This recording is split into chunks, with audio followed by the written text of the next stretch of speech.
இந்த படத்தோட ஒன்லைன் கதை என்ன அப்படின்னு பார்த்தோம்னா 1943ல் இரண்டாம் உலகப் போர், அதாவது செகண்ட் வேர்ல்டு வார் வந்து ஸ்டார்ட் பண்ணுறாங்க.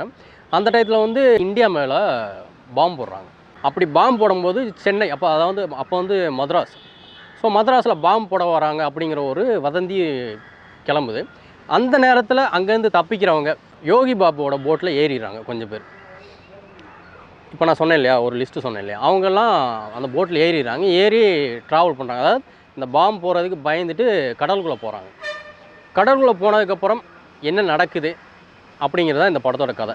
கடலுக்குள்ளே போனதுக்கப்புறம் இவங்கெல்லாம் அவங்களுக்கு இருக்கிற ஈகோவெல்லாம் தாண்டி திரும்ப வர்றாங்களா இல்லையா அப்படிங்கிறத அரசியல் கலந்த காமெடியோடு சேர்த்து இந்த படத்தை கொடுத்துருக்கிறாரு சிம்புதேவன். சிம்புதேவனோட வசனங்கள் இந்த படத்தில் முக்கியமாக சொல்லணும். அங்கங்கே பயங்கரமாக இருக்குது, பயங்கரமான அரசியல். அதாவது இப்படி ஒரு அரசியலை சிம்புதேவன் இதுவரை பேசலை. இவ்வளோ ஓப்பனாக வந்து சிம்புதேவன் எந்த படத்துலையும் இப்படி ஒரு அரசியல் பேசலை.